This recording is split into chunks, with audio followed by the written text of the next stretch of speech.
Our scripture reading this morning comes from 1 Samuel. We've kind of been following the story of God's people through the Old Testament and into the settlement of the kingdom, the establishing of a kingdom, and now we get to kind of a familiar story to many in the community today. We get to David and Goliath.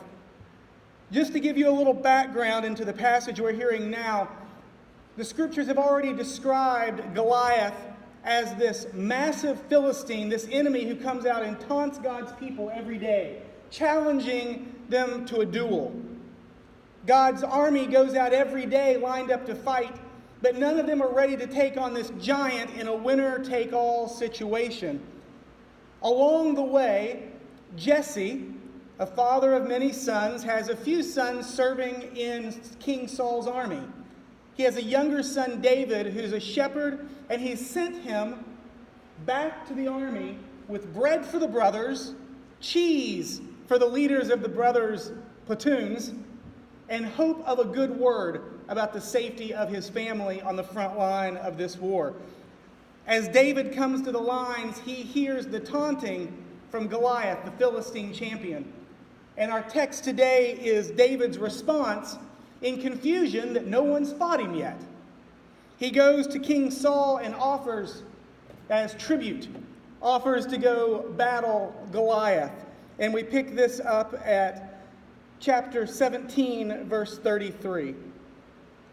Saul said to David, "You are not able to go against this Philistine to fight with him, for you're just a boy, and he has been a warrior from his youth."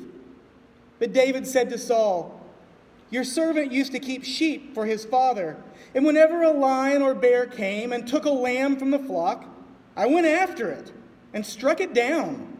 I rescued the lamb from its mouth, and if it turned against me, I would catch it by the jaw and strike it down and kill it.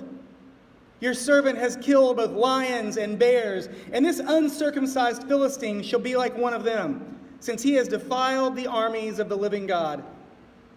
David said, "The Lord will save me, who saved me from the paw of the lion and the paw of the bear, will save me from the hand of the Philistine." So Saul said to David, "Go, and may the Lord be with you." Saul clothed David in his armor. He put a bronze helmet on his head and clothed him with a coat of mail.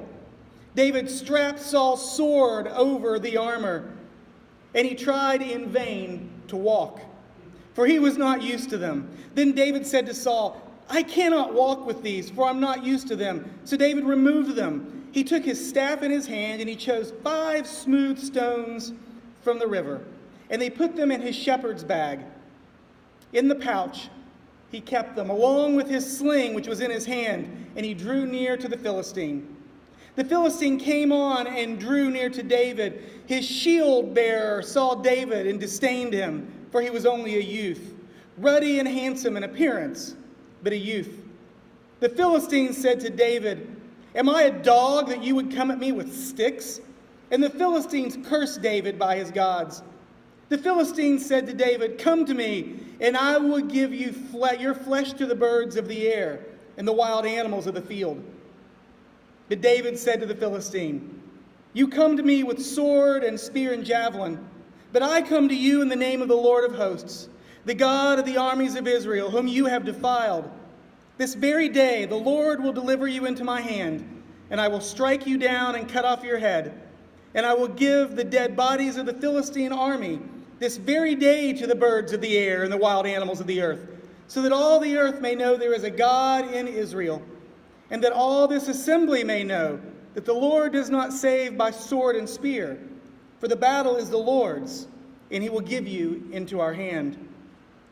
When the Philistine drew near to meet David, David ran quickly towards the battle line to meet him. David put his hand in his bag, took out a stone and slung it, and he struck the Philistine on the head. The stone sank into his forehead, and he fell face forward on the ground. So David prevailed over the Philistine with a sling and a stone, striking him down and killing him. There was no sword in David's hand. This is the word of the Lord. Thanks be to God.